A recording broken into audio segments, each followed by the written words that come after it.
السلام علیکم ورحمۃ اللہ وبرکاتہ۔ امید ہے آپ تمام دوست احباب خیر و عافیت سے ہوں گے۔ مفید دینی معلوماتی ویڈیوز کو سننے کے لیے ہمارے چینل کو سبسکرائب کیجیے۔ السلام علیکم ورحمۃ اللہ وبرکاتہ۔ امید ہے آپ تمام دوست احباب خیر و عافیت سے ہوں گے اور مفید دینی معلومات کے لیے آپ ہمارا یہ چینل جو ہے سبسکرائب کر چکے ہوں گے۔ آج کی ہماری یہ گفتگو اس عنوان پر ہے کہ اپنا احتساب کیا کیجیے۔ ہم عام زندگی میں وقت جو گزارتے ہیں اس میں اپنا احتساب نہیں کرتے، اور اگر ہم احتساب کرنے کی عادت ڈال لیں تو ہمارا وقت جو ہے وہ ضائع ہونے سے بچ سکتا ہے۔ اس کے لیے بہت سے حضرات جو ہیں وہ یہ لکھتے ہیں کہ اپنے پاس ایک ڈائری رکھنی چاہیے جس کے ذریعے انسان اپنا احتساب کرتا رہے، اس میں اپنی منفی عادتیں لکھے اور پھر اس کے علاج معالجے میں جو اس نے پیش رفت کی ہے اسے بھی لکھے۔ سیدنا عمر فاروق رضی اللہ تعالیٰ عنہ فرماتے ہیں، اپنا احتساب کر لیا کرو قبل اس کے کہ تمہارا حساب لیا جائے۔ اعمال کو تولے جانے سے پہلے وزن دار بنا لو اور خدا کے سامنے پیشی کے لیے اچھی طرح تیار ہو جاؤ۔ بہت زبردست اور بڑی بہترین بات حضرت عمر فاروق رضی اللہ تعالیٰ عنہ نے ارشاد فرمائی ہے، اور ہمیں بھی یہی چاہیے کہ ہم اپنی زندگی کو ایسا بنانے کی کوشش کریں کہ ہم اپنا احتساب کیا کریں۔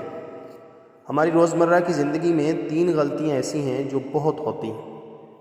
ان غلطیوں میں سب سے پہلی غلطی وقت کی بربادی، دوسری لا یعنی باتیں کرنا۔ آدمی کے اچھے ہونے کی علامت یہ ہے کہ وہ لا یعنی باتیں چھوڑ دے۔ اور تیسری جو غلطی ہے وہ یہ ہے کہ ہم کمتری اور چھوٹی چھوٹی باتوں پر بہت زیادہ توجہ دیتے ہیں، مثلاً افواہ بازوں کی بات پر کان دھرنا، حوصلہ شکنی کرنے والوں کی پیشین گوئیوں اور وسوسہ اندازوں کے وہم و خیال کو سننا۔ اس سے فوری انسان میں کدورت اور رنج و غم پیدا ہوتے ہیں، خوش بختی اور طمانینت قلب کی دولت ویسے ہی چھن جاتی ہے۔ اسی حوالے سے امراء القیس کہتا ہے کہ پرانے ٹیلے تجھے صبح صبح سلام کرتا ہوں، کیا پرانے زمانوں کے لوگ سلامت ہیں؟ سلامتی تو بس اس کو ملتی ہے جسے نعمت حاصل ہو، جس کی امیدیں کم اور جس کی راتیں خوشگوار گزرتی ہیں۔ تو انسان کو ان تینوں چیزوں پر وقت کی بربادی نہ ہو، لا یعنی باتیں نہ ہوں، اور ایسے لوگوں کے پاس بیٹھے جن کی گفتگو اچھی اور بہترین۔ اسی لیے بہت سے حضرات نے یہ لکھا ہے کہ انسان جب جوانوں کی صحبت میں بیٹھتا ہے تو جوان رہتا ہے، اور مجاہدوں کی صحبت میں بیٹھتا ہے تو مجاہد بنتا ہے۔ ایمان والوں کی گفتگو کرنے والوں کے پاس بیٹھتا ہے تو ایمان اس کے اندر آتا ہے، اور ظاہری بات ہے اس کے مقابلے میں فضول اور برے صحبت کے لوگوں کے پاس بیٹھے گا تو نتیجہ کیا ہے کہ اس کی وہ چیزیں اس کے اندر آنے لگیں گی جو بری ہیں۔ اسی لیے رسول اللہ صلی اللہ علیہ وسلم نے اپنے چچا حضرت عباس کو ایسی دعا سکھائی جو دنیا اور آخرت دونوں کی خوشی کی جامع دعا ہے۔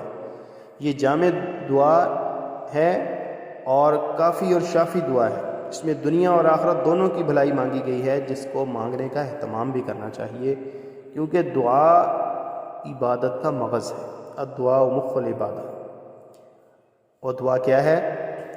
رسول صلی اللہ علیہ وسلم نے اپنے چچا حضرت عباس کو سکھائی تھی، اللہم انی اسألک العفو والعافیہ۔ یہ دعا ہے جس کا اہتمام ہمیں کرنا چاہیے، اور ہمیں یہ کوشش کرنی چاہیے کہ ہم جو ہے وہ زیادہ سے زیادہ اپنے آپ کو ایسا بنائیں کہ ہماری زندگی بہترین ہو، زبردست ہو، اور فضول چیزیں جو ہیں وہ ہماری زندگی سے نکلیں۔ اللہ تعالیٰ سے دعا ہے اللہ تعالیٰ ہماری زندگی کو بہتر سے بہتر ہمیں کرنے کی اور بنانے کی توفیق عطا فرمائے۔